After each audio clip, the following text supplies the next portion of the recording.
Hello, and welcome to another episode of Rico'S Rants. I'm your host, Rico DiGiorgio. Because I have been not 100% the past couple of weeks, I do this method which I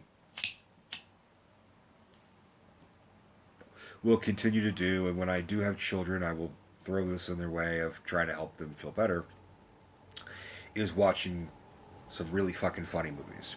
Abbott and Costello and Chris Farley and whoever can make me laugh, I put that on. I'd rather be miserable and laughing than just miserable and not doing anything else.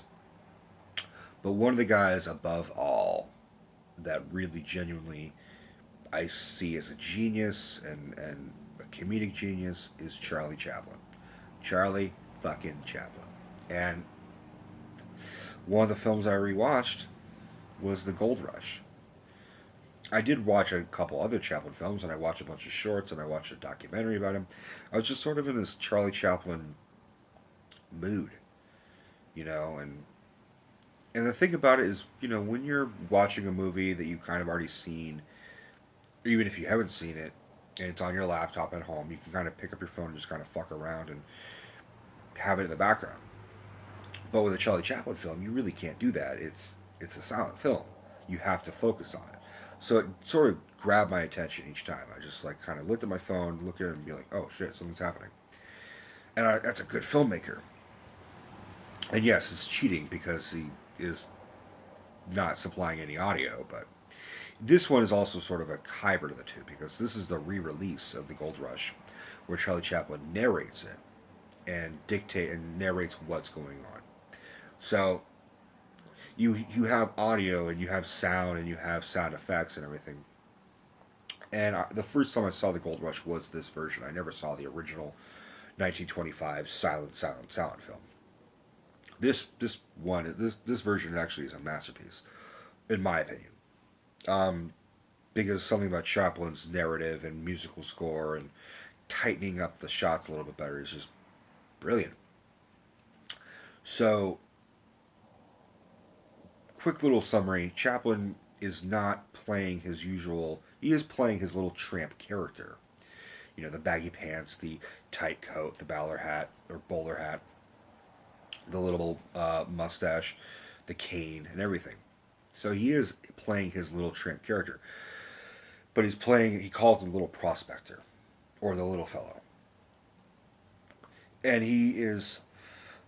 we're first introduced to him where he's on the Yukon and he's on a mountain trail just kind of shuffling along. And only Charlie Chaplin could be, only the little fellow or the tramp could be walking along a mountainside in the snow without an overcoat on, just kind of just walking through like he's strolling through a garden, and a bear kind of comes up behind him, and he's just so oblivious, and the bear goes back into a cave, and he just kind of turns around. There's no bear. Okay. He stumbles upon a sort of shack that a wanted man named Black Larson, this mountain man, sort of running from the law, has his dog, and I'll talk about the dog later. He and his dog are sort of kind of inside with whatever little food they have. Shows him burning a wanted poster to keep warm. I was like, that's a great show of that this guy's a criminal, he's wanted, and that he's freezing. Chaplin comes in just half frozen, and there's a little skirmish between the two of them where Chaplin's just desperate to try and eat. And then there's another character named Big Jim who is another big guy who is also, he has just discovered gold. And that's the whole thing. Is like the title says, it's a gold rush. Everyone's looking for gold. Um, but there's a thunderstorm, and he is driven away from the storm and into the house, and he's delirious and starving, and so now these two men go up against Black Larson and everything, and we're just a hunk of meat, and Big Jim just overpowers him and says, "Look, we're all staying here. You know, there's nothing you can do about it." So they have a sort of uneasy truce to just deal through the storm together. All that aside, the plot is really basic. There's a fortune somewhere. There's a villain who disappears quickly, like Black Larson sort of gets chosen to go out and look for more food. And he eventually dies of an avalanche pretty early in the film. So you're left without a villain essentially. There is another antagonist in the film, but immediately Chaplin's like, I don't need a villain. The really just the hardships of being in snow is and starving is bad enough, and he's right. So the brilliance of Chaplin is that he shows two different types of people in a situation. If you're freezing and you're starving, and Big Jim and Charlie are just both hungry and freezing and getting tired and delirious, and Big Jim is very melodramatic and he bellows, "I must have food," and Chaplin kind of just goes. But Chaplin has this optimism, and there's a scene where they celebrate Thanksgiving together, and there's no food, so he boils one of his leather shoes, and they eat it together. And brilliant as Chaplin was, it just shows that he separates the boiled shoe, so it's a leather top, the cover essentially, and there's a bottom sole, and there's the nails and a little bit of lace. And he first gives the bottom with the nails and the hard part to Big Jim and the lace, and Jim just kind of says, "No, yours is bigger," and swaps the plate.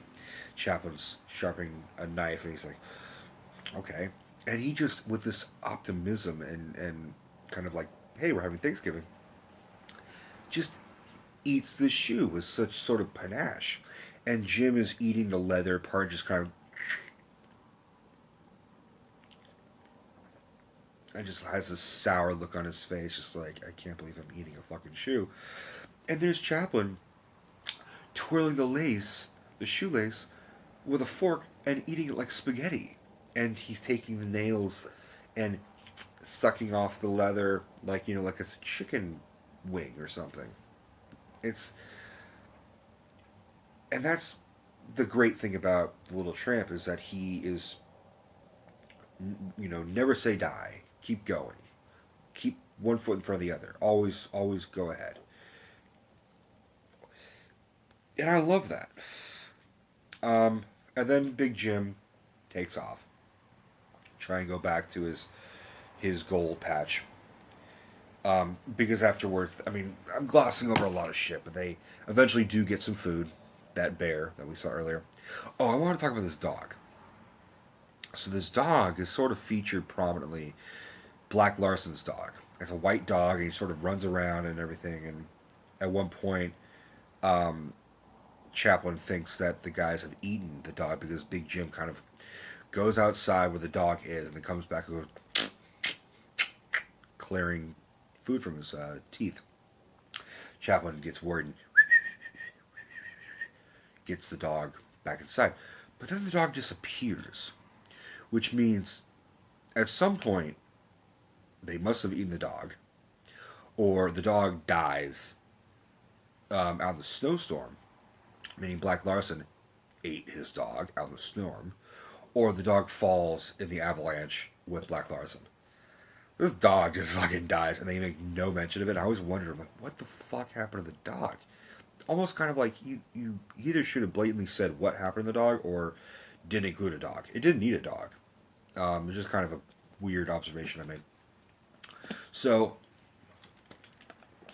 after the storm settles, Chaplin goes and finds a little town, and he sees a woman who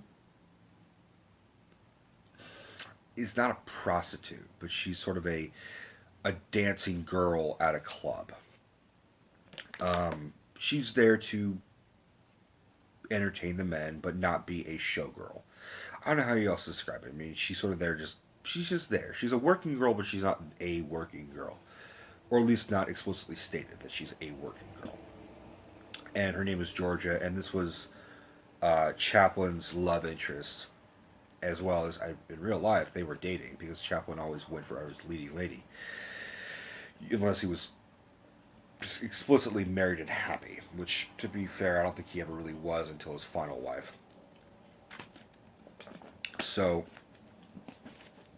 she kind of sees his flirtations and uses him as a flirts back to go up against the other antagonist, this other guy, um, Jake, I think his name is, who's just another big bully, kind of like, hey, you're gonna dance with me, and she's like, no, I'm not gonna dance with you.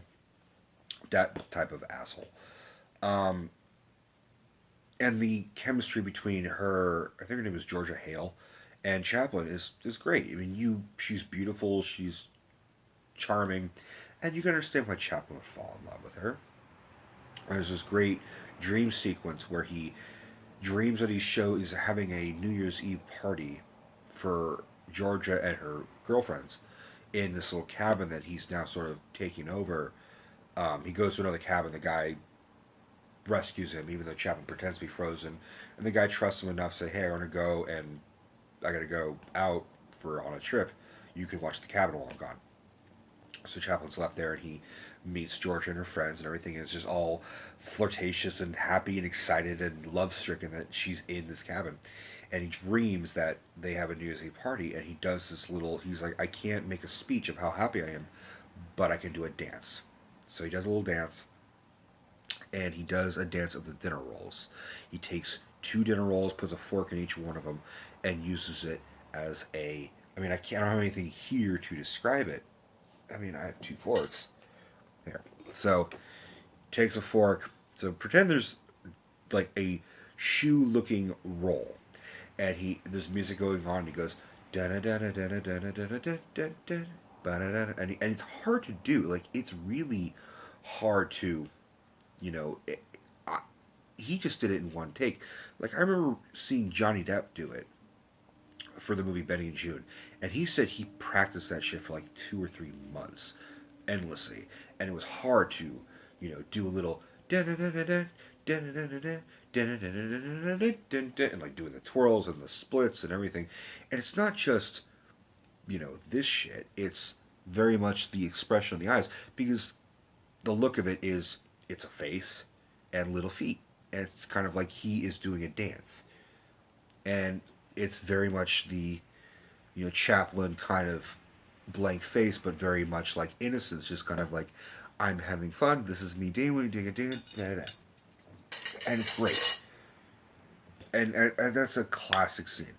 There's many classic scenes about it, but if you have not seen The Gold Rush, I mean, if you're one of those guys like, ooh, silent movie, black and white, I don't care. I don't want to know about that. A lot of people in my generation refuse to acknowledge this as a movie. You're fucking mistaken. This is one of the movies and one of the better movies. Not all silent films were boring. A lot of them were derived on slapstick. And Chaplin was a genius because he has heart in this film. Every one of his films, there's always a heart. There's always that, you know, never say die kind of cavalier, not cavalier, but optimistic and innocent. But also, I mean, Chaplin's little tramp character is always the hero, but he's also kind of a foil. I mean, he's a rapscallion. He's a little tramp. He's, he will kick authority in the back, or really in the backside, and he will just continue to, he'll pickpocket, he'll steal food, but he won't blatantly grab food and run. He'll just kind of like doing a comic thing where like he's at a butcher shop and look at the samples, and it's kind of like as soon as the guy's back is turned, just like eat another one, like do that. So it's for comedic purpose. Is it ethically better? No, but I don't know. Something I remember watching the Gold Rush when I was a kid, just floored. Like it stopped me in my tracks. I'm like, this is just brilliant. Whether it's the dance of the dinner rolls, or it's the teetering house, or it's the love scenes between him and Georgia, or it's just it's not my favorite Charlie Chaplin film, but it's certainly up there. If it's not number two, Modern Times, particularly, is my favorite Charlie Chaplin film. I love that film, and I will do a review of that at some point. Hi, Kitty. So, I just I've done 3 videos. I'm tired. I'm gonna go to bed. But I really wanted to talk about the Gold Rush. So don't forget to like, subscribe, comment, and share. Love you all, guys. Take care.